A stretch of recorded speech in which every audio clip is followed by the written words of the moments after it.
Merhabalar arkadaşlar, YouTube kanalıma hepiniz hoş geldiniz. Bugünkü videomda 1 yaşa uygun inci düğmeli çift pirinç örgü modeli bebek yeleğinin anlatımını yapacağım. Yeleğimi 3 parça halinde ördüm arkadaşlar. Önce ön parçalarını örüyoruz. Daha sonra arka parçasını örüp omuz kısımlarından birleştiriyoruz. Yakasını örüp yeleğimizi tamamlıyoruz. Çok şık, çok tatlı bir bebek yeleği arkadaşlar. İstediğiniz renklerde de örebilirsiniz ama beyaz renge gerçekten çok yakışıyor. Ben 100 gramı 250 metre uzunluğunda anti peeling ip kullandım.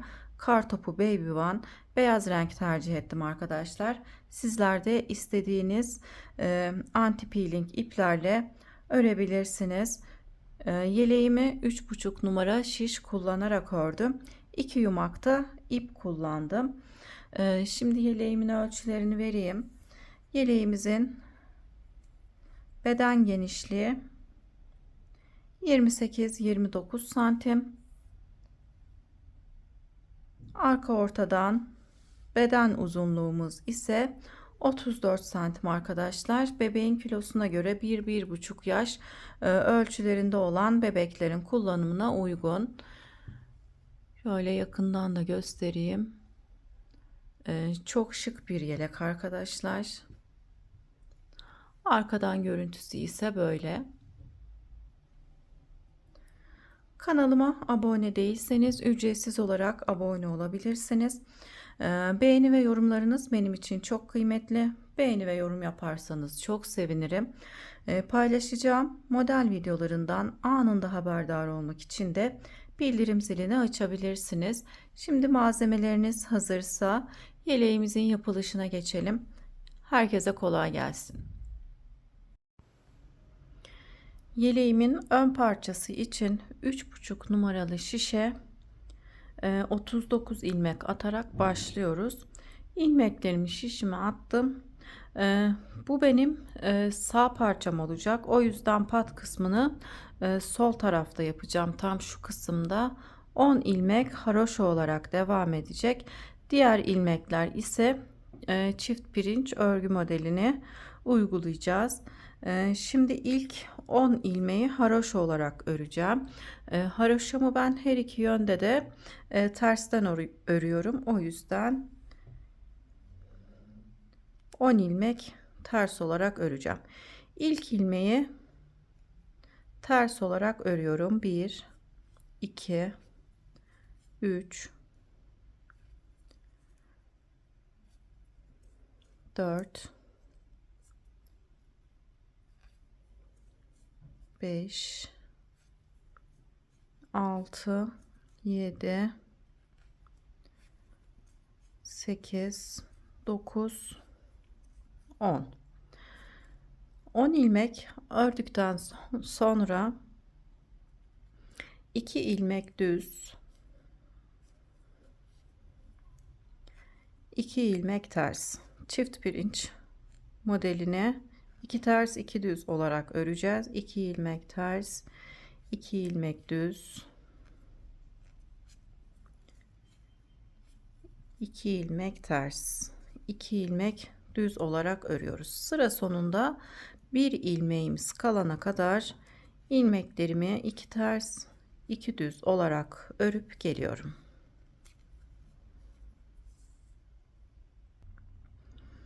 En son 2 ilmek ters ördüm. Sondaki ilmeği arkadaşlar örmeden şişimize takıp sıra başında ters olarak örüyoruz. Hem ön yüzde hem de arka yüzde sıra sonundaki ilmeği örmeden alıp sıra başında ters olarak örelim. Kenarlarının tırtıklı olmasını istediğim için bu şekilde örüyorum. Sıra başındaki ilk ilmeği ters olarak ördüm. Şimdi çift pirinç modelimizde kaydırma yapacağım. Ön yüzde kaydırmaları yapıyoruz. Düz ilmekleri ters, ters ilmekleri düz olarak örüyoruz. Düz ilmeğimi ters, ters ilmekleri düz olarak örüyorum. Yine 2 ters 2 düz olarak örüyoruz. Ön yüzde kaydırma yaptığımız için tersleri düz, düzleri ters olarak örmemiz gerekiyor. Sıra sonunda 10 ilmeğim kalana kadar 2 ters 2 düz olarak örelim.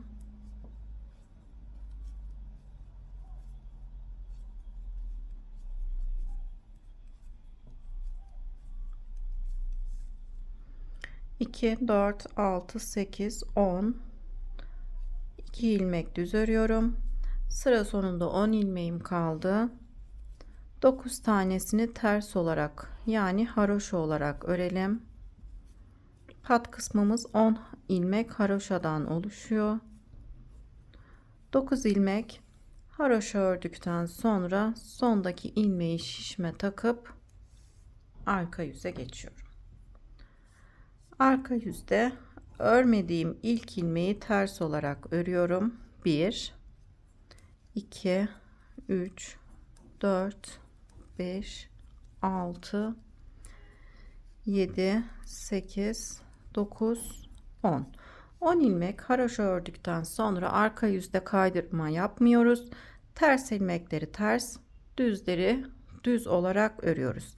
2 ilmek ters, düz ilmeklerimi düz örüyorum. 2 ilmek düz, 2 ilmek ters, 2 ilmek düz. Yine sıra sonunda bir ilmeğimiz kalana kadar ilmeklerimizi 2 ters 2 düz olarak örelim.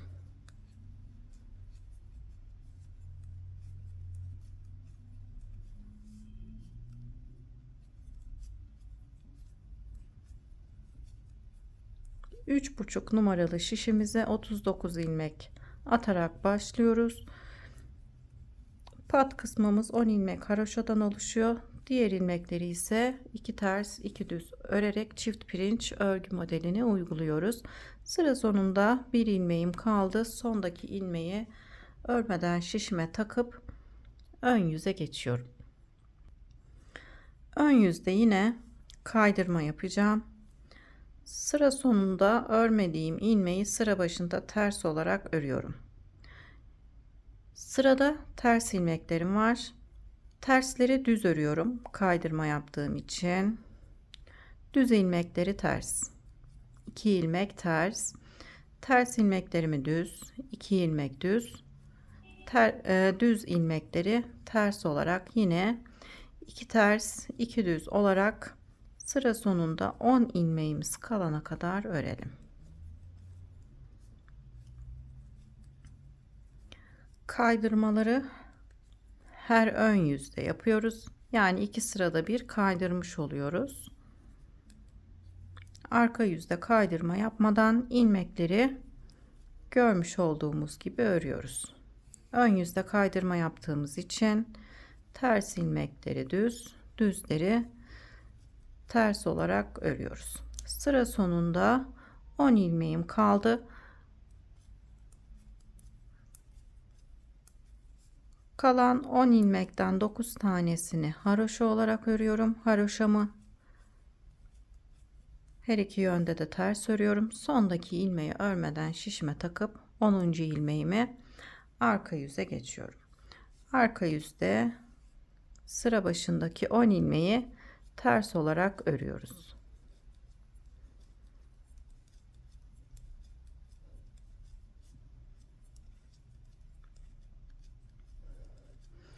On ilmek ördükten sonra düz ilmekleri düz, 2 ilmek düz, ters ilmekleri ters, 2 ilmek ters, düz ilmekleri düz, tersleri ters. Yani 2 ters 2 düz olarak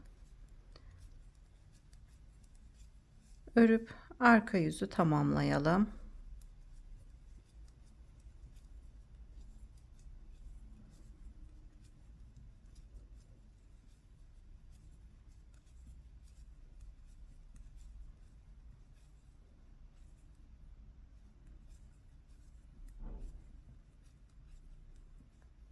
Sonda kalan bir ilmeği örmeden şişime takıp ön yüze geçiyorum. Ön yüzde tekrar kaydırma yapacağım. Modelde kendisini göstermeye başladı arkadaşlar. 2 ters 2 düz olarak örüyoruz. Her ön yüzde kaydırma yapıyoruz. Arka yüzde de ilmekleri görmüş olduğumuz gibi örüyoruz. Sağ parçamız olduğu için pat kısmı sol tarafta olacak arkadaşlar. Patımız için de 10 ilmek haroşa örüyoruz. Bu şekilde kol altına kadar örmeye devam edelim arkadaşlar. Toplamda kaç sıra ördüğümü kol altına geldikten sonra söyleyeceğim. Şimdi kol altına kadar örüp geliyorum. Yeleğimin sağ ön parçasını kol altına kadar ördüm. İlk haroşadan sayarsak arkadaşlar 2, 4, 6, 8, 10, 12, 14, 16, 18, 20, 22, 24, 26, 28, 30, 32, 34 sıra. İsterseniz birkaç sıra fazla da örebilirsiniz. Boyunu uzun isterseniz yeleğimizin. Şimdi artık pirinç örgü modelini örmeyeceğim. Üst kısma roba kısmına yani burgu modelini uygulayacağız. Kol oyuntusu için normalde kenardan ilmekleri eksiltmemiz gerekiyor arkadaşlar. Bu yeleğimizde modelinden dolayı toplamda 5 ilmek keseceğim fakat haraşo ördüğümüz yerlerde keseceğim. Şimdi kenarda 7 ilmek haroşa öreceğim. Hem de ilmekleri keseceğim. Bir ilmek ters ördükten sonra 2 ilmeği birlikte ters örerek kesiyorum. 2 ilmek örmüş oldum. Kenarda 7 haroşa ilmeğimizin olması gerekiyor.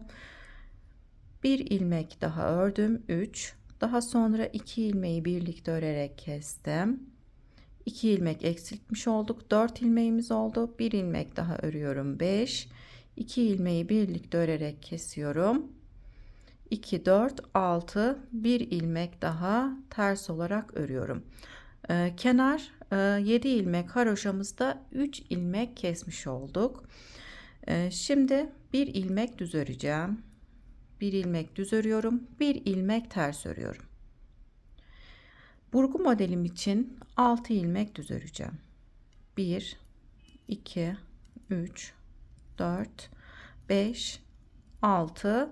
Burgu ilmeklerimden sonra bir ilmek ters örüyorum. Burada da bu burgu ilmeklerimden önce bir ilmek ters örmüştüm. Burgumuzun her iki kenarında bir ilmek ters ilmeğimiz var. Ters ilmeklerin kenarında ise düz ilmeğimiz var. Şimdi bir ilmek düz örüyorum. Yine burada kesim yapacağım. Bu kenarda 2 ilmek keseceğim. Bu kenarda 3 ilmek kesmiştik. Toplamda 5 ilmek eksiltmiş olacağız. Bir ilmek ters ördüm. Daha sonra 2 ilmeği birlikte örerek kesiyorum. Bir ilmek daha ters ördüm. 3 ilmek haroşamız oldu. Tekrar 2 ilmeği birlikte örerek kesiyorum. Bir ilmek ters örüyorum. Düz ilmeğimden sonra 1, 2, 3, 4, 5 ilmek haroşamız oldu. Bir ilmek daha haroşa örerek yani ters örerek 6 ilmeğe tamamlıyoruz. Buradaki düz ilmeğimden sonra 6 ilmek haroşam var. Burada da sıra başında 7 ilmek haroşamız var. Şimdi 6 ilmek haroşadan sonra bir ilmek düz örüyorum. Sıra sonunda olan 10 ilmeği yine haroşa olarak örüp sıramı tamamlıyorum. Toplamda 5 ilmek kesmiş olduk arkadaşlar. 9 ilmek haroşa ördükten sonra 10. ilmeği yine örmeden şişime takıp arka yüze geçiyorum. Arka yüzde sıra başındaki ilk ilmeği ters olarak örüyorum. Diğer ilmekleri de ters olarak örüyorum. Haroşamı ben her iki yönde de tersten örüyorum. 10 ilmek haroşa örüyoruz. 2, 4, 6, 8, 10. 10 ilmek haroşadan sonra ön yüzde düz ördüğümüz ilmeği arka yüzde ters olarak örüyoruz. Daha sonra 6 ilmek haroşa öreceğim. 1, 2, 3, 4, 5, 6. 6 ilmek haroşadan sonra ön yüzde düz ördüğümüz ilmeği arka yüzde ters, burgu modelimizin yanındaki ters ilmeği ön yüzde düz ters örmüştük. Arka yüzde düz örüyoruz. Şimdi burgu ilmeklerimi arka yüzde ters örüyorum. 6 ilmek ters öreceğim. 3, 4, 5, 6. Burgu ilmeklerimi ördükten sonra bir ilmek düz örüyorum. Hemen burgumuzun yanında bir ilmek ters ilmeğimiz vardı ön yüzde, arka yüzde düz örüyoruz. Bir ilmek ters örüyorum. Bu ters ilmeğimi de arka yüzde düz örmüştük. Sıra sonunda 7 ilmeğim kaldı. 7 ilmeğimizi haroşa olarak örüyoruz. Yani 6 tanesini haroşa olarak örüyorum. Sondaki ilmeği örmeden şişime takıp ön yüze geçiyorum. Artık çift pirinç modelini uygulamıyoruz. Model kurulumuna geçtik. Model kurulumuna geçtiğimiz ilk sırada 5 ilmek eksiltme yaptık kol oyuntusu için. Kenarda 7 haroşamız var. 7 haroşa üzerinde 3 ilmek kestik. 10 ilmek patımızdan hemen sonra 1 ilmek düz ilmeğim var. Daha sonra 6 ilmek haroşam var. 6 ilmek haroşada da 2 ilmek eksiltmiş olduk. Toplamda 5 ilmek kesmiş olduk. Kendisini bu şekilde roba kısmı toparlayacak arkadaşlar modelden kaynaklı. Artık kesme yapmadan burgu modelimizi örerek devam ediyoruz. Sadece ilk sırada 5 ilmek kestik. Artık kesmeyeceğim. Bir süre kesmeden devam edeceğiz. Daha sonra yaka oyuntusu için kesimlere geçeceğiz. 7 ilmeği haroşa olarak örelim. 7 ilmek haroşa ördükten sonra bir ilmek düz örüyorum. Burgu modelimin yanında bir ilmek ters örüyorum. Şimdi 6 ilmek düz öreceğim. 1, 2, 3, 4, 5, 6. Burgu ilmeklerimi düz ördüm. Burgu ilmeklerimin yanında bir ilmek ters örüyorum. Bir ilmek düz örüyorum. Daha sonra 6 ilmek haroşa örüyoruz. 1, 2, 3, 4, 5, 6 ilmek haroşa ördükten sonra bir ilmek düz örüyorum. Daha sonra 10 ilmek pat ilmeklerimi örüyorum. Yani 9 tanesini haroşa olarak sondaki ilmeği örmeden şişimize takıp arka yüze geçiyoruz. Biraz ilerledikten sonra model kendisini belli edecek arkadaşlar. Model kendisini gösterene kadar benimle örmeye devam edebilirsiniz. 10 ilmek haroşamızı örelim ters olarak.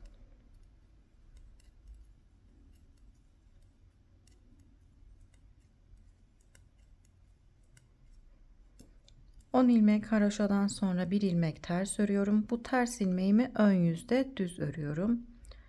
Daha sonra 6 ilmek haroşa örüyoruz. 1, 2, 3, 4, 5, 6. 6 haroşadan sonra bir ilmek ters örüyorum. Bu ters ilmeğim ön yüzde düz olarak devam ediyor. Burgu ilmeklerimin yanındaki ters ilmeği ön yüzde ters, arka yüzde düz olarak örüyoruz. Burgu ilmeklerimi arka yüzde ters olarak örüyorum. 6 ilmek ters örelim. 6 ilmek ters ördükten sonra bir ilmek düz örüyorum. Bir ilmek ters örüyorum. Sıra sonunda 7 ilmeğim kaldı. 7 ilmeği haroşa olarak örüp sıramı tamamlıyorum. 6 ilmek örüp 7.'yi örmeden alıyorum. 7. ilmeğimiz de haroşa olarak devam ediyor. Şimdi bu sırada bu 3. haroşa sırasındayız. 3. haroşa sırasında burgu işlemini yapalım.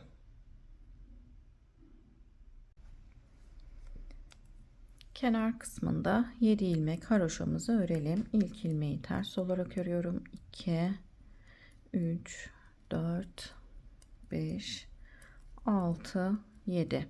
7 ilmeğimizi haroşa olarak ördükten sonra bir ilmek düz örüyoruz. Bir ilmek ters örüyorum. Şimdi 6 ilmek burgu modelimizde ilmeğimiz var arkadaşlar. Üçer üçer burgu işlemini yapacağız. Önce 3 ilmeği şişimden çıkarıyorum. 6 ilmeği şişimizden çıkaralım. İlk 3 ilmeği sol şişe takalım. Sonraki 3 ilmeği ise sağ şişe takıp sağ tarafa doğru çevirip sol şişe geçirelim. Eğer örgüde yeniyseniz arkadaşlar ilmekleriniz kaçabilir. O yüzden burgu aparatı kullanabilirsiniz. Geçirdiğim ilmekleri düz olarak örüyorum.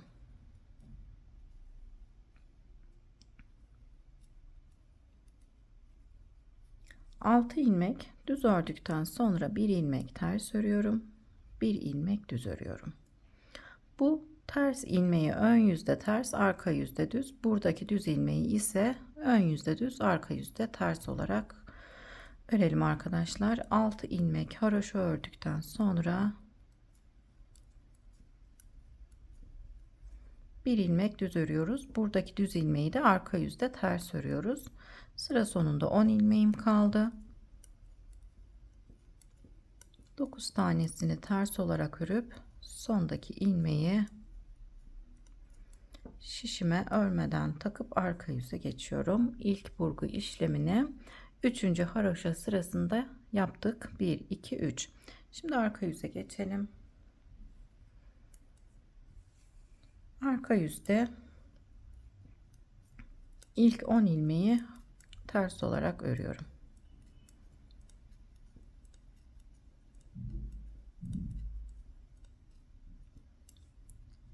On ilmek ters ördüm. Yani her iki yönde de ters ördüğüm için haroşa olmuş oldu arkadaşlar. 10 ilmek haroşadan sonra bir ilmek ters örüyorum. Bir ilmek ters ördükten sonra 6 ilmek haroşa örüyorum. Yine 1 2 3 4 5 6 ilmek haroşadan sonra bir ilmek ters, bir ilmek düz, 6 ilmek ters örüyorum burgu ilmeklerime.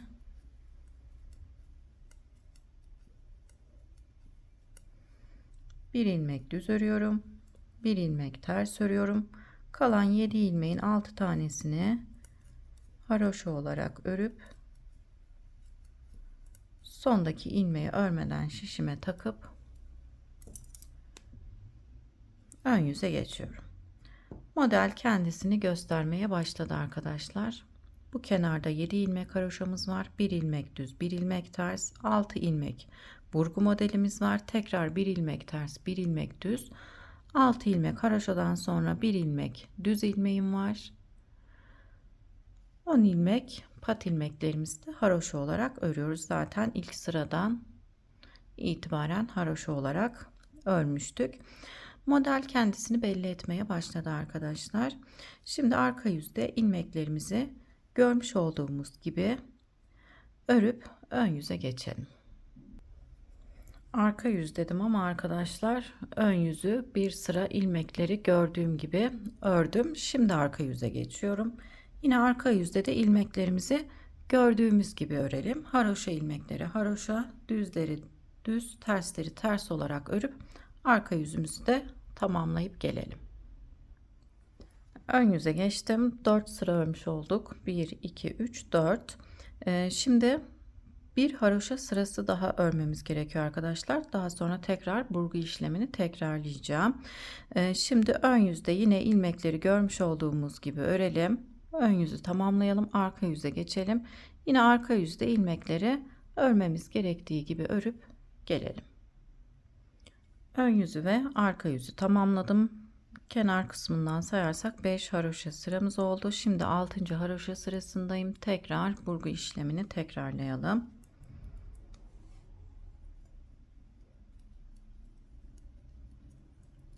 Kenarda olan 7 ilmek haroşa ilmeğimi ters olarak örüyorum. Bir ilmek düz, bir ilmek ters örüyorum. Burgu ilmeklerime geldim. Şimdi aynı şekilde ilmekleri şişimden çıkardım. İlk 3 ilmeği sol şişime, sonraki 3 ilmeği sağ şişime takıp sağa doğru çeviriyorum. İlmekleri sol şişime geçiriyorum. 6 ilmeği düz olarak örüyorum.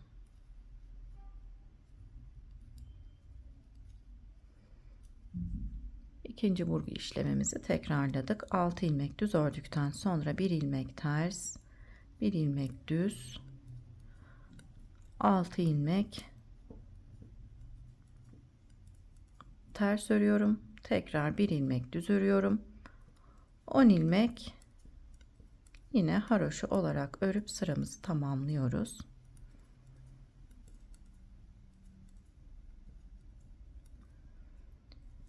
İlk burgu işlemini 3. haroşa sırasında yapmıştık. Sonraki burgu işlemini 6. haroşa sırasında, 9. haroşa sırasında ve 12. haroşa sırasında tekrar burgu işlemi yapmamız gerekiyor. İlmekleri gördüğümüz gibi örelim. 12 haroşa sırasına kadar örelim arkadaşlar. Biraz ilerleyip gelelim. Kenar kısmımız 12 haroşa sırası olana kadar ördüm arkadaşlar. 12 haroşa bizim için yeterli olmadığı için 3 sıra daha ördüm. Bir burgu işlemi daha yaptım. Şimdi ön yüzdeyim. Ön yüzde sıra sonuna kadar örüp yakasını kesmeye geçebiliriz. Yaka oyuntusu için kesim yapacağız. İlk kesmiş olduğumuz sırayı da sayarsak 2, 4, 6, 8, 10, 12, 14, 15 haroşa sıramız oldu arkadaşlar. Şimdi sıra sonuna kadar yine ilmekleri örmemiz gerektiği gibi örelim. 7 haroşamı ördükten sonra 1 ilmek düz, 1 ilmek ters, burgu modelimizde olan 6 ilmeğimizi düz olarak örüyoruz. 1 ilmek ters, 1 ilmek düz, 6 ilmek haroşa örüyorum. Haroşamı ters olarak örüyorum. 1 ilmek düz örüp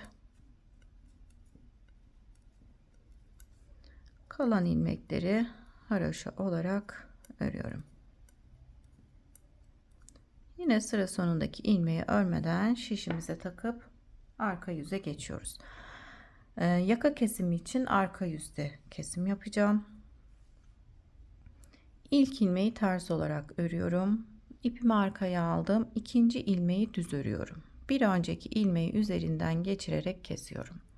Bir ilmek düz örüp bir önceki ilmeği üzerinden geçirerek kesiyorum. 2 ilmek kestik. 3, 4, bir ilmek düz örüyorum. Bir önceki ilmeği üzerinden geçirerek kesiyorum. 5, 6, 7, 8, 9, 10. 10 ilmek kestim. Şimdi arka yüzde ilmeklerimi örmem gerektiği gibi örüp geliyorum. Arka yüzü tamamladım. Ön yüze geçtim. Şimdi yine ön yüzü örüp tekrar kesim yapacağız.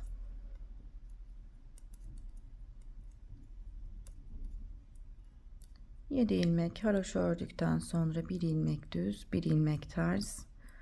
Burgu ilmeklerimizi düz olarak örüyoruz.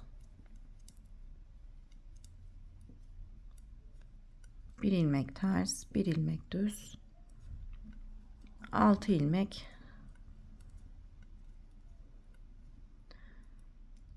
haroşa örüyorum. 2, 4, 6 ilmek haroşadan sonra sıra sonunda olan ilmeği yine örmeden şişimize takalım arkadaşlar. Kenarlar hepsi aynı olsun. Şimdi bu sırada 3 ilmek keseceğim. Sonraki sırada 2, daha sonra 1 ilmek keseceğim. Şimdi 3 ilmek keselim bu sıramızda. İlk ilmeği ters olarak ördüm. İkinci ilmeği düz örüyorum. Bir önceki ilmeği üzerinden geçirerek kesiyorum. 1 ilmek kestim. 1 ilmek düz örüyorum. Bir önceki ilmeği üzerinden geçiriyorum. 2 ilmek. 1 ilmek düz örüp bir önceki ilmeği üzerinden geçirerek kestim. 3 ilmek eksiltmiş olduk yakası için, yaka oyuntusu için. 3, 2, 1 olarak keseceğiz.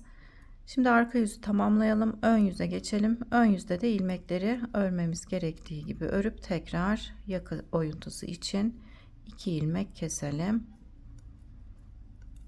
Ön yüzü de tamamlayıp geliyorum.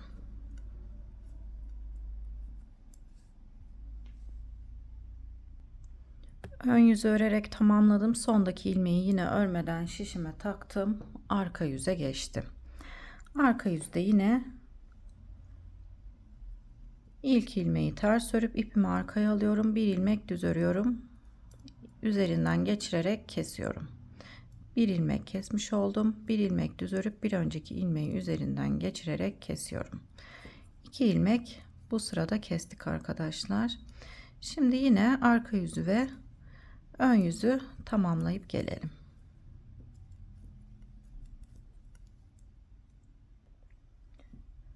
Ön yüzü ördüm arkadaşlar. Arka yüzde bir ilmek daha keseceğim. Şişimizde bu ilmeğimi de kesersem sondaki ilmeği örmeden alıp ters olarak örüyorum. İlk ilmeği ipimi arkaya alıp bir ilmek düz örüp bir önceki ilmeği üzerinden geçirerek kesiyorum. Şişimizde 18 ilmeğimiz kalıyor. 18 ilmekle omuz kısmına kadar örmemiz gerekiyor arkadaşlar. 4-5 sıra örelim. Yeleğimizin daha uzun olmasını isterseniz birkaç sıra fazla da örebilirsiniz. Kenar kısmını şimdi sayalım. Şimdiye kadar kaç haroşa sırası ördük? 2, 4, 6, 8, 10, 12, 14, 16, 18, 19 haroşa sırası ördük arkadaşlar. Toplamda 4 ya da 5 sıra daha örüp geleceğim. Şimdi omuz kısmına kadar örüp geliyorum. Omuz kısmına kadar ördüm. 5 sıra daha ördüm arkadaşlar. Toplamda 24 haroşa sıramız oldu ilk sıradan sayarsak. Bu parçamızı tamamlamış olduk. İlmekleri ilmek tutucuya geçirdim. Daha sonra arka parçayı ördükten sonra tığ yardımıyla birleştireceğim. Şimdi sol parçamızı örmeye geçelim. Bu bizim sağ parçamızdı. Aynı ilmek sayısı 3,5 numaralı şişimizi atıp gelelim. Sol parçam için 3,5 numaralı şişe 39 ilmek attım. Bu kısım bizim ön yüzümüz. İlk sırayı arka yüzde öreceğiz. Pat kısmı sağ tarafta olacak arkadaşlar. Sağ parçamızın pat kısmı sol tarafta. Sol parçamızın pat kısmı ise sağ tarafta olacak. Bu şekilde üst üste gelecek. O yüzden 10 ilmeği tam şu kısımda öreceğiz. Arka yüze geçiyorum. Sıra sonundaki 10 ilmeği yani haroşa olarak öreceğiz. Şimdi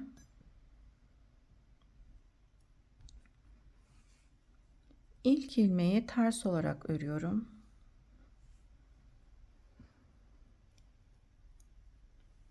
Sonraki sıralarda da sıra sonundaki ilmeği örmeden alıp sıra başında ters olarak öreceğiz. Aynı bu parçada olduğu gibi 2 ilmek ters, 2 ilmek düz, 2 ters 2 düz olarak sıra sonunda 10 ilmeğimiz kalana kadar örelim. Sıra sonunda 10 ilmeğim kaldı. En son 2 ilmek düz ördüm. İpimi öne aldım. Sıra sonundaki 10 ilmeği haroşa olarak öreceğim. Haroşamı her iki yönde de tersten örüyorum. Arka yüzdeyiz. İlmeklerimi ters olarak örüyorum. Sondaki ilmeği yani 10. ilmeği örmeden şişime takıp ön yüze geçiyorum. İlk 10 ilmeği haroşa olarak öreceğiz. Sıra sonundaki ilmeği örmeden aldım. Sıra başında ters olarak örüyorum. 1, 2, 3, 4, 5, 6, 7, 8, 9, 10. 10 ilmek ördüm. Şimdi modelde kaydırma yapıyorum.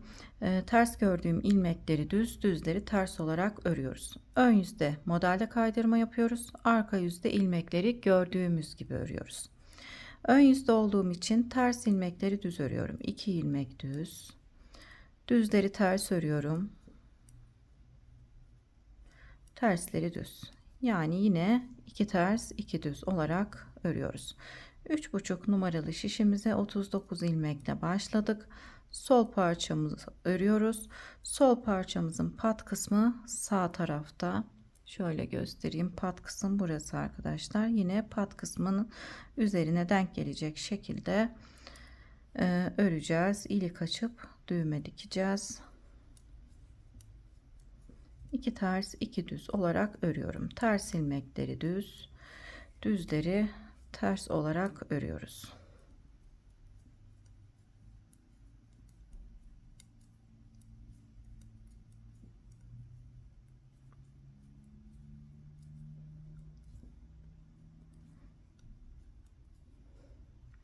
Sondaki ilmeği örmeden şişime taktım. Ön yüzü tamamladık. Arka yüze geçiyorum. Arka yüzde ilmekleri gördüğümüz gibi örüyoruz. İlk ilmeği ters olarak ördüm. Sırada düz ilmeklerim var. Düzleri düz. Ters ilmekleri ters. Düz ilmekleri düz olarak örüyorum. Sıra sonunda 10 ilmeğimiz kalana kadar ilmekleri 2 ters 2 düz olarak örelim. Arka yüzdeyiz. Arka yüzde kaydırma yapmıyoruz.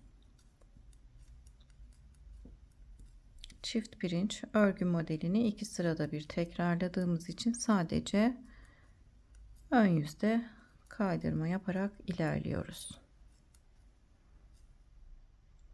2 4 6 8 10 ilmeğim kaldı. 9 tanesini haroşa olarak örüp sondaki ilmeği örmeden şişimize takıp ön yüze geçelim. Sol parçamın kurulumunu da bu şekilde göstermiş oldum arkadaşlar. Bir haroşa sırası ördük.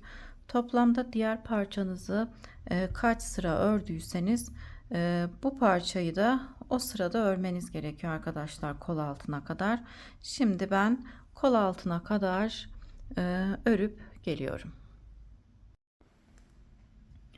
Sol parçamı kol altına kadar ördüm.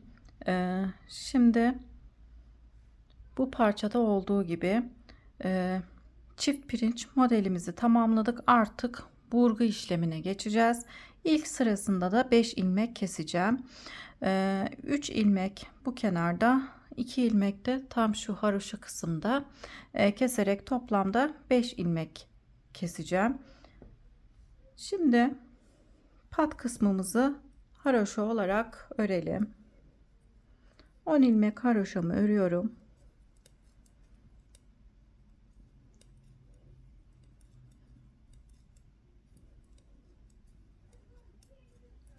10 ilmekten sonra bir ilmek düz örüyorum. Haroşadan sonraki düz ilmeğimizi örüyoruz. Bir ilmek düz ördüm. 6 ilmek haroşa öreceğim fakat 2 ilmek keseceğim. Bir ilmek haroşa ördükten sonra 2 ilmeği birlikte örerek kesiyorum. İkinci haroşamı ördüm. Bir ilmek örüyorum. 3 2 ilmeği birlikte örerek kesiyorum. 4 1 2 ilmek haroşa daha örmüş oluyorum. Düz ilmeğimden sonra 6 ilmek haroşamız oluyor. 2 ilmek eksiltmiş oluyoruz. Bir ilmek düz örüyorum. Buradaki düz ilmeğimi burgu modelimizin yanında olan ters ilmeği ters olarak ördüm. 6 ilmek düz örüyoruz. 1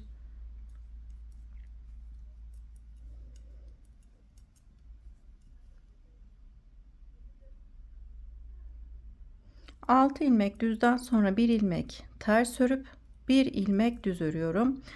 Sıra sonunda 3 6 9 10 ilmeğim kaldı. Bu kenarın 7 ilmek olması gerekiyor. 3 ilmek bu kenarda keseceğim. Bir ilmek haroşa ördüm. 2 ilmeği birlikte örerek kestim. Bir ilmek kesmiş oldum. Bir ilmek haroşa örüyorum. 3 2 ilmeği birlikte örerek kesiyorum.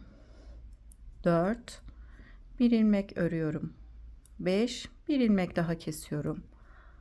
6. ilmeğimi ördüm. 7. ilmeği örmeden şişime takıp arka yüze geçiyorum. Şimdi arka yüzde kenar kısmında yani kol tarafında 7 ilmek haroşa öreceğiz. 1 2 3 4 5 6 7 7 ilmek haroşadan sonra bir ilmek ters örüyorum. Buradaki düz ilmeği arka yüzde ters örüyoruz. Bir ilmek düz örüyorum. Burgu modelimizin yanındaki ters ilmeği, burgu ilmeklerimi ters olarak örüyorum. 6 ilmek ters örüyoruz.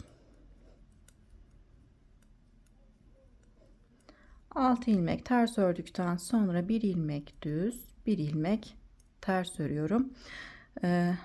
Buradaki düz ve ters ilmeği arka yüzde tam tersi olarak örüyoruz. 6 ilmek haroşa öreceğim.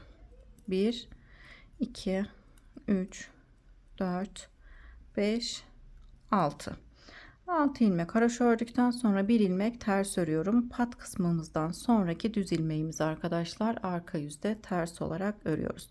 Sıra sonunda 10 ilmeğim kaldı. İlmeklerimi haroşa olarak örüyorum.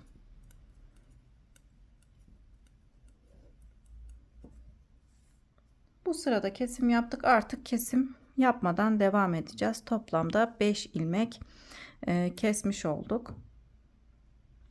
Şimdi ilik açmaya geçiyorum arkadaşlar. İliklerimizi şu şekilde açacağım. Bir ilmek ters ördüm. Bir ilmek daha ters örüyorum.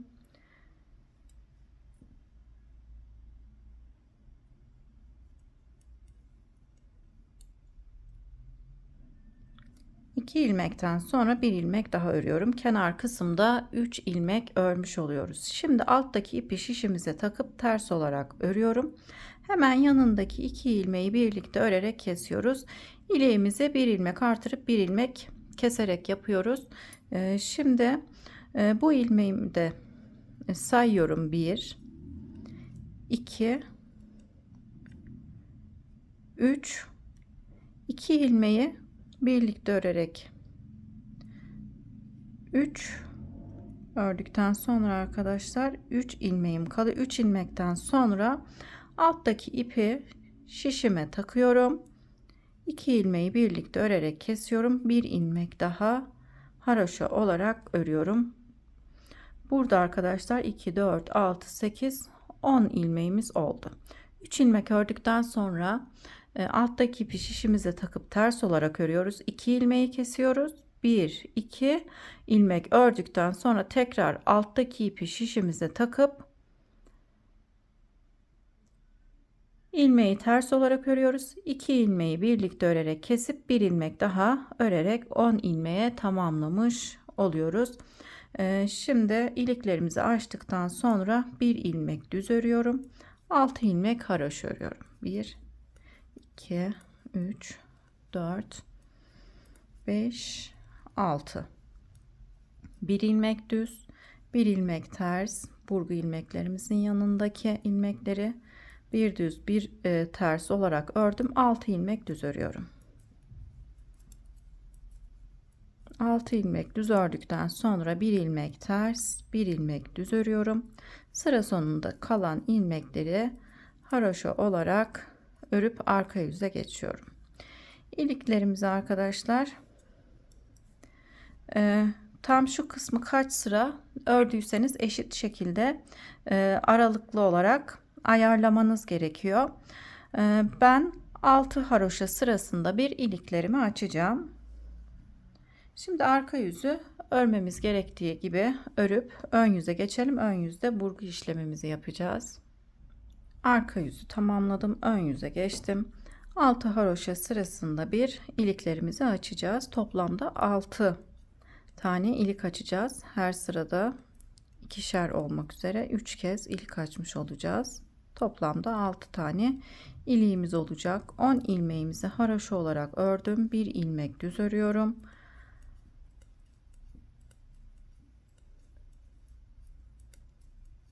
Altı ilmek haroşa ördüm.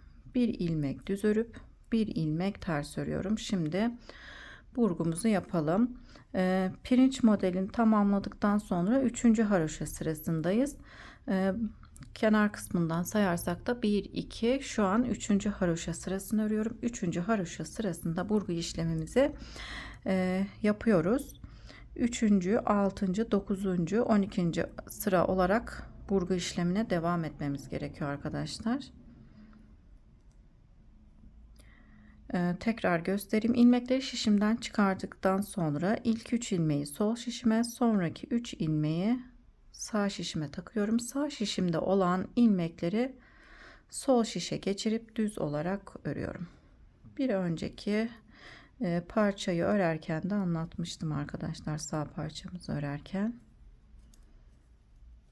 Aynısı gibi bu parçaya da uyguluyoruz. Bir ilmek ters ördüm, bir ilmek düz ördüm burgu ilmeklerimi ördükten sonra.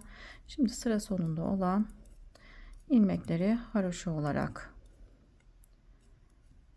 örüp sıramı tamamladım. Sondaki ilmeği örmeden şişime taktım. Şimdi arka yüzde ilmeklerimiz kendisini gösteriyor. İlmekleri örmemiz gerektiği gibi örüp gelelim. Haroşa ilmeklerimizi haroşa, ters ilmekleri ters olarak örüp ön yüze geçelim. Arka yüzü tamamladım. Ön yüze geçtim. Pat ilmeklerimi haroşa olarak ördüm. Buradaki düz ilmekleri şu parçada da göstereyim. Düz olarak örüyorum. Haroşa ilmeklerimi haroşa olarak örmeye devam ediyorum. Burgu işlemimizi de 3. haroşa sırasında 6. haroşa, 9. haroşa olarak devam ediyor arkadaşlar. Şimdi yaka kısmına kadar örelim. İliklerimizi açmayı da unutmayalım. İlk iliğimizi açtıktan sonra 6 sırada bir ilik açarak yaka kesmine kadar gelelim arkadaşlar. Daha sonra bu parçanın yaka kesmini nasıl yapıyorum onu göstereceğim. Şimdi o kısma kadar örüp geliyorum. Kenar haroşadan sayarsak 15 haroşa sıramız oldu arkadaşlar. İliklerimi de bu şekilde açtım. 2 4 6 haroşa sırasında bir iliklerimi açtım. Şimdi yakasını için 10 ilmek keseceğim. Aynı bu parçada olduğu gibi önce 10 ilmek kesiyoruz. Fakat bu parçada ilmeklerimi farklı kesiyorum. 2 ilmeği birlikte ters örerek kesiyorum. İlmeği şişime taktım. 2 ilmeği birlikte örerek kesiyorum. İlmeğimi tekrar şişime taktım. 2 ilmeği birlikte ters örerek kesiyorum. Toplamda 10 ilmek kesmemiz gerekiyor. Diğer parçada kesimleri arka yüzde yapmıştık. Bu parçada ön yüzde ters örerek kesiyoruz. Diğer parçada farklı kesmiştik. Ön yüze her iki parçada da aynı gelmesi için, haroşa olarak gelmesi için kesimlerimizi bu şekilde yapıyoruz. Her iki parçada da farklı kesiyoruz. 10 ilmek kestikten sonra ilmekleri örmemiz gerektiği gibi örelim. Ön yüzü ve arka yüzü tamamlayıp gelelim.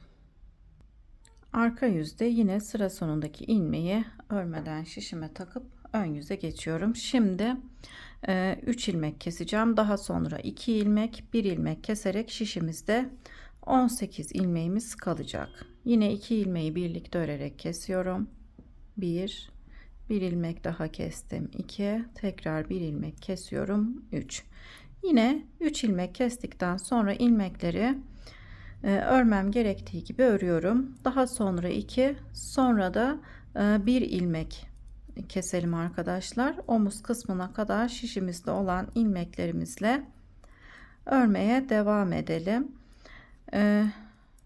Burgu işlemine de devam edeceğiz arkadaşlar. Omuz kısmına kadar. Bu parçayı da sağ parçanızı kaç sıra ördüyseniz sol parçayı da o sırada örüp tamamlayalım. Daha sonra arka parçamızı örmeye geçelim. Şimdi ben bu parçayı da tamamlayıp geliyorum. Sol parçamızı da omuz kısmına kadar örüp tamamladım. İlmeklerimi ilmek tutucuya geçirdim. Boyunu daha uzun isterseniz 1-2 sıra daha fazla örebilirsiniz. Şimdi arka bedenimizin yapımına geçelim. Arka bedenim için 3,5 numaralı şişe 70 ilmek başladım. Arka bedende de yine çift pirinç modelini uyguluyoruz. Diğer parçalarda olduğu gibi ön yüzde ilmekleri değiştirerek örüyoruz arkadaşlar. İlmeklerde kaydırma yaparak örüyoruz. Zaten ön parçalarınızı ördüyseniz arka parçanın modelini de örebilirsiniz. Şimdi bu sırada burgu modeli yapacağız. Arka bedende ön bedende olduğu gibi burgumuz olacak. Fakat arka bedende aralıklı olarak 3 tane burgumuz olacak. Burgu aralarımız 7 haroşadan oluşacak. Kenarlarda yine 7 haroşamız olacak. Toplamda 70 ilmeğimiz var arka bedende. 12 ilmek haroşa kısımlarında eksilteceğiz arkadaşlar. Şimdi ön yüzdeyim. Diğer parçaları ördüğünüz kadar arka parçayı da kol altına kadar örüp model kurulumuna geçelim. Bu sırada eksiltme yapacağız. Kol için kol oyuntusu için ayrı olarak ilmek kesmeyeceğiz. Örmüş olduğumuz haroşa kısımlarda ilmekleri keserek 12 ilmek eksiltmiş olacağız. Şimdi kenar kısımda 7 haroşa ilmeğimiz olacak. 7 haroşayı örerken 3 ilmek eksilteceğim. İlk ilmeği ters olarak örüyorum. İkinci ve üçüncü ilmeği birlikte örerek kesiyorum. Burada bir ilmek eksiltmiş oldum. Bir ilmek ters örüyorum. 2 ilmeği birlikte ters örerek kesiyorum. Bir ilmek ters örüyorum. 1-2 ilmek kesmiş olduk. Tekrar 2 ilmeği birlikte örerek kesiyorum. 3, bir ilmek daha ters örüyorum. 1 2 3 4 5 6 7 ilmeğimiz oldu. 7 ilmeği örerken de 1 2 3 ilmek kesmiş oldum. Şimdi bir ilmek düz örüyorum. Bir ilmek ters örüyorum. Burgu ilmeğimin yanındaki ters ilmeği örüyorum. 6 ilmek düz öreceğim. 1 2 3 4 5 6 ilmek düz ördüm burgu ilmeklerimi. Hemen yanına bir ilmek ters örüyorum. Bir ilmek düz örüyorum. Şimdi 6 ilmek pardon 7 ilmek haroşa öreceğim. Yine 7 ilmek haroşa örerken 3 ilmek keseceğim. Bir ilmek ters ördüm. Birinci haroşamı ördüm. 2 ilmeği birlikte örerek kesiyorum. İkinci haroşamı ördüm. Bir ilmek örüyorum. Üçüncü haroşamı tekrar 2 ilmeği birlikte örerek kesiyorum. Dördüncü haroşamı ördüm. Bir ilmek örüyorum. 5 tekrar 2 ilmeği birlikte örerek kesiyorum. 6 bir ilmek daha örüyorum. 7 toplamda burada yine 7 haroşamız oldu. 1 2 3 ilmekte kesmiş oldum. Kesmiş olduğum ilmekler kendisini gösteriyor. Bir ilmek düz örüyorum. Bir ilmek ters örüyorum haroşadan sonra. 6 ilmek düz öreceğim burgu ilmeklerimi. 1 2 3 4 5 6 ilmek burgu ilmeklerimi ördükten sonra hemen yanına bir ilmek ters örüp bir ilmek düz örüyorum.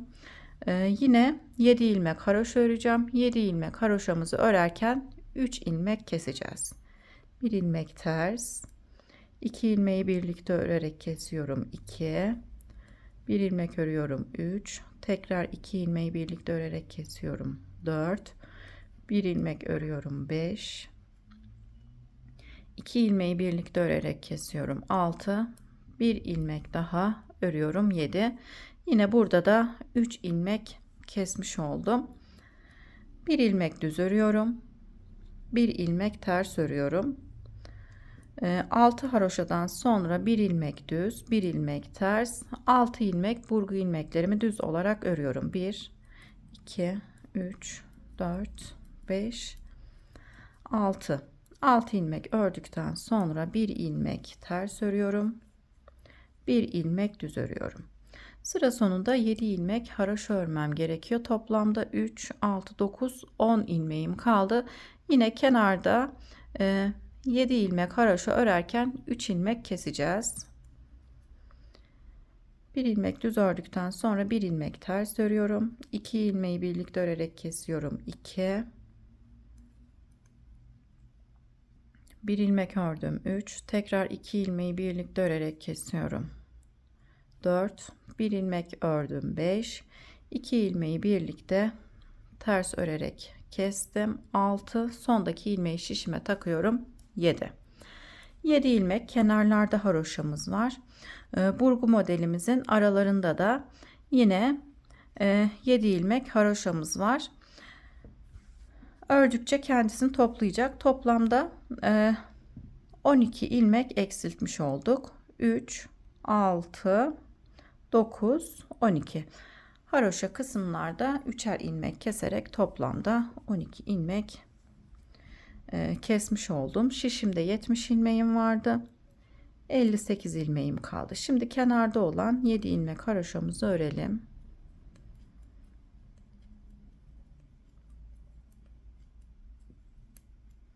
Yedi ilmek haroşadan sonra bir ilmek ters örüyorum. Ön yüzde düz. Bir ilmek düz örüyorum. Bu ilmekte ön yüzde ters burgu ilmeğimizin burgu ilmeklerimizin yanındaki ilmek. 6 ilmek burgu ilmeğimi ters olarak örüyorum arka yüzde olduğum için.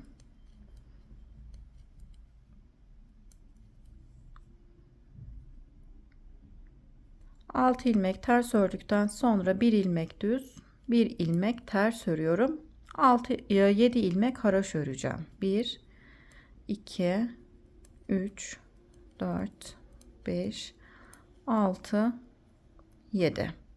7 ilmek haroşadan sonra bir ilmek ters, bir ilmek düz örüyorum. Burgu ilmeklerimi ters olarak örüyorum. 6 ilmek ters olarak örelim. Bir ilmek düz örüp bir ilmek ters örüyoruz. Tekrar 7 ilmek haroşa örüyoruz. 1 2 3 4 5 6 7. 7 ilmek haroşadan sonra bir ilmek ters, bir ilmek düz örüp 6 ilmek ters örüyorum burgu ilmeklerimi.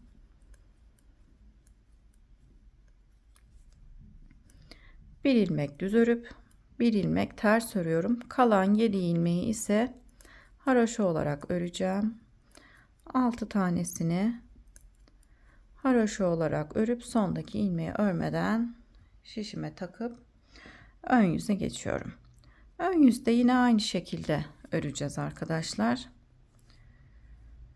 Kenarda olan 7 ilmeğimizi haroşa olarak örelim. Bir ilmek düz, bir ilmek ters örüyoruz. Düz ilmeği arka yüzde ters, tersi ise düz olarak örüyoruz. 6 ilmek düz örüyorum burgu ilmeklerimi. Bir ilmek ters örüp bir ilmek düz örüyorum. Daha sonra 7 ilmek haroşa örüyoruz. 1 2 3 4 5 6 7. Burgu modelimizin aralarında 7 ilmek haroşamız var. Yine kenarlarda da pat kısımlarda 7 ilmek haroşamız var arkadaşlar. Şimdi bir ilmek düz, 7 haroşadan sonra bir ilmek ters örüyoruz. Burgu ilmeklerimizi düz olarak örüyoruz.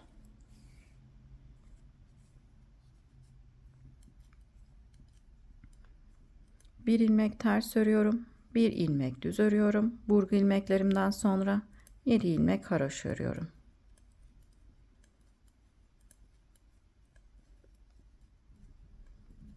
Yedi ilmek haroşadan sonra bir ilmek düz, bir ilmek ters, 6 ilmek düz örüyorum burgu ilmeklerimi.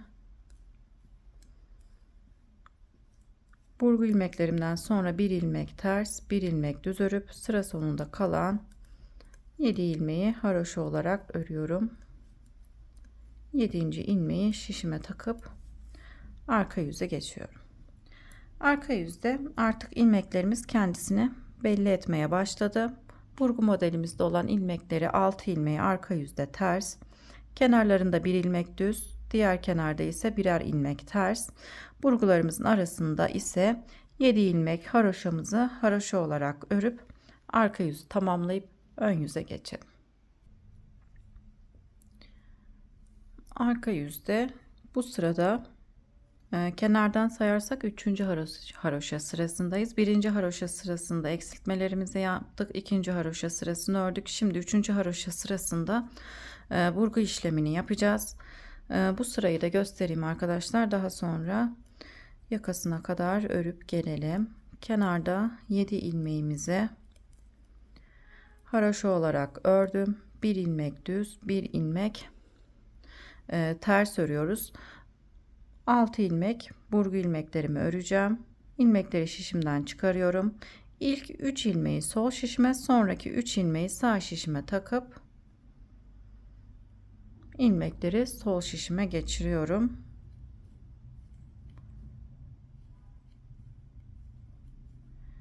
İlmeklerimi düz olarak örüyorum. 1 ilmek ters örüyorum. 1 ilmek düz örüyorum. 7 ilmek haroşa örüyoruz. Burgu aralarımız 7 ilmek haroşadan oluşuyor. 7 ilmek haroşa ördükten sonra 1 ilmek düz, 1 ilmek ters örüp tekrar burgu işlemini yapıyoruz.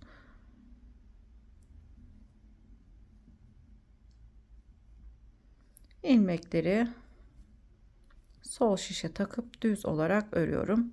Ön parçamızda da zaten burgu işlemini yapmıştık. 3. haroşa sırasında 6. 9. 12. Haroşa sırasında burgu işlemimizi yaparak örmeye devam edelim.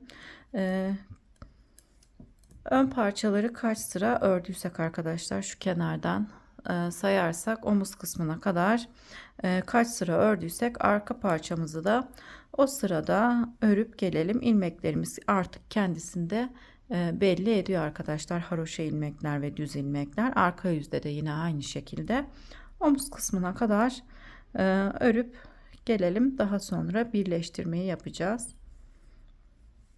O kısma kadar örüp geliyorum. Arka bedeni yakasına kadar örüp tamamladım. Normalde 24 sıra örmüştüm arkadaşlar. Boyu bana biraz kısa geldi. 3 sıra daha ördüm. Şimdi 27 sıram oldu. Sizler için boyu iyi ise örmeyebilirsiniz. Birkaç sıra daha. Ön parçaları da yine arka parçayla eşit sayıya tamamladım. Şimdi yakasını kesmeye geçelim. Yakasını kesmeye geçmeden önce kaç santim olduğunu da söyleyeyim. Yakasından boyu 33-34 santim arkadaşlar. Ön bedenimizde omuz kısımlarında 18 ilmek var. O yüzden ilk 18 ilmeğimizi örelim. Omuz kısmı için 18 ilmeğimi ördüm. Şimdi sıra sonunda 18 ilmeğim kalana kadar yakada olan ilmekleri keseceğim. Bir ilmek düz örüyorum. Bir önceki ilmeği de düz örerek bir sonraki ilmeği de düz örüyorum. Bir ilmek düz örüyorum. Bir ilmek daha düz örüyorum. Bir önceki ilmeği üzerinden geçirerek kesiyorum. Tekrar bir ilmek düz örüp bir önceki ilmeği üzerinden geçirerek kesiyorum. Bir ilmek düz örüyorum. Bir önceki ilmeği üzerinden geçirerek kesiyorum. Kesimlerimizi ben bu şekilde yapıyorum. Farklı bir şekilde kesiyorsanız o şekilde de kesebilirsiniz. Herhangi bir problem olmaz. Omuz kısımlarını birleştirdikten sonra yakasından ilmek çıkarıp yakasını öreceğim. Sıra sonunda 18 ilmeğimiz kalana kadar ilmekleri kesip gelelim.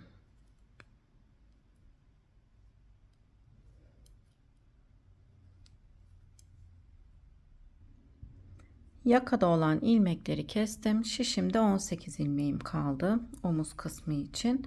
Şimdi 18 ilmeğimizi de sıra sonuna kadar örmem gerektiği gibi örüp sıramı tamamlayacağım. Sıramızı tamamlayıp gelelim. Sıramı tamamladım. arka parçamızı ters yüzü gelecek şekilde koyup üzerine örmüş olduğumuz sağ parçayı koyuyoruz.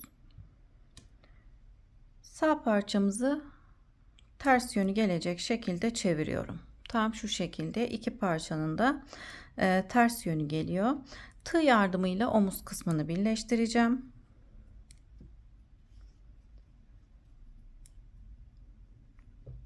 İlmeklerimi şu şekilde bir ilmek arka parçadan, bir ilmek ön parçadan alıp iki ilmeği birlikte örüyorum.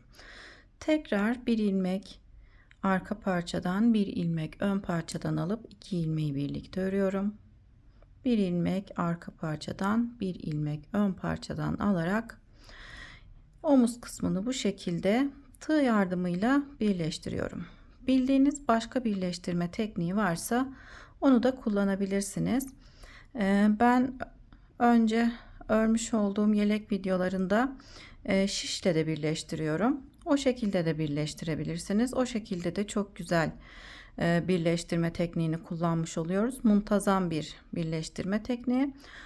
Tığ yardımıyla da birleştirebilirsiniz. Hiçbir fark olmaz. Şimdi bütün ilmeklerimi bu şekilde birleştirip geleyim. Omuz kısmını birleştirip tamamladım. Önden görüntüsü de bu şekilde arkadaşlar. Burada kalan ipleri daha sonra tığ yardımıyla iç tarafa çekip gizleyelim. Diğer parçamızı da arkadaşlar aynı şekilde birleştirmesini yapalım. Bu parçamızı da bu şekilde üzerine koyup diğer tarafa çeviriyorum.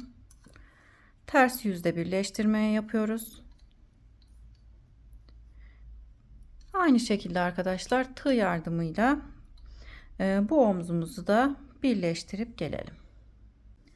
Omuz kısımlarını birleştirip tamamladım. Şimdi kenar dikişini nasıl yapıyorum onu göstereceğim. Ben bu kenarı diktim. Şimdi diğer kenarı birlikte dikelim. Örerken tırtıklı olarak örmüştük. Bu tırtıklı kısımlardan birleştireceğiz. Bir ilmek ön bedenden, bir ilmek arka bedenden, bir ilmek ön bedenden, bir ilmek arka bedenden tırtıklı kısımlara batarak bu şekilde kenar kısmını dikiyoruz arkadaşlar. Bu şekilde dikersek dikiş izi de belli olmuyor. Muntazam bir dikiş tekniğini kullanmış oluyoruz. Bir ilmek ön bedenden, bir ilmek arka bedenden alarak kenar kısmını birleştirip yakasını örmeye geçelim. Kenar dikişini tamamladıktan sonra yakasından ilmek çıkarmaya geçiyoruz. Burada kesmiş olduğumuz 10 ilmekten tam şu köşe kısmından ipimizi bağlayalım.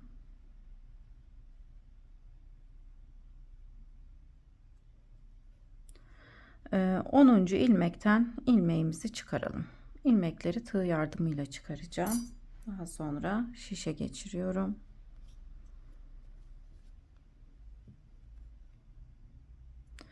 Şöyle boşluk oluşmaması için de ilmeklerin iç kısmına girerek ilmeklerimizi sık sık çıkaralım.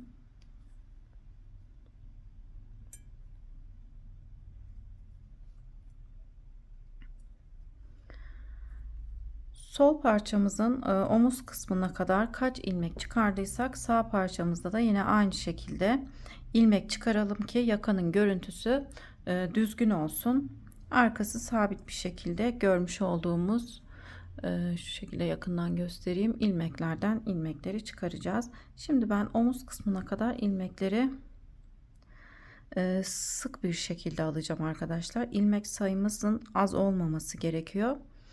Yakasının düzgün bir şekilde kıvrılması için.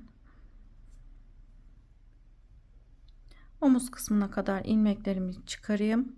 Toplamda kaç ilmek çıkardığımı söyleyeceğim. Siz de ona göre ilmeklerinizi çıkarabilirsiniz.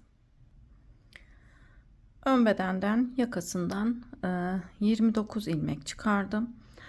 Arkadan 22 ilmek çıkaracağız arkadaşlar. Görmüş olduğumuz her ilmeğe batacağız. Yine sağ ön parçadan da 29 ilmek çıkaracağız. Toplamda 80 ilmeğimiz olacak yakası için. Şimdi bütün ilmeklerimizi çıkarıp gelelim. Yakasında toplamda şişimde 80 ilmeğim oldu. Şimdi arka yüzdeyim. Arka yüzde bütün ilmeklerimizi ters olarak örelim. Ön yüzde beden kısmına uygulamış olduğumuz çift pirinç örgü modelini uygulayalım arkadaşlar. Yakamızın uzunluğu istediğimiz uzunluğa gelene kadar örüp keseceğiz. Şimdi ben arka yüzü ters olarak öreceğim. Daha sonra çift pirinç modelini uygulayıp istediğim uzunluğa kadar örüp geliyorum. Yeleğimizin yakasını örüp tamamladım. Şu şekilde kutucukları sayalım pirinç örneğine. 1, 2, 3, 4, 5, 6, 7, 8, 9 kutucuk ördüm arkadaşlar. Şimdi ön yüzdeyim. Yakasını kesmeye geçiyorum. Yakasını şu şekilde keseceğim. İlk ilmeği ters olarak ördüm. İpimi arkaya alıyorum. Bir ilmek düz örüp bir önceki ilmeği üzerinden geçirerek kesiyorum. Tekrar bir ilmek düz örüyorum. Bir önceki ilmeği üzerinden geçirerek kesiyorum.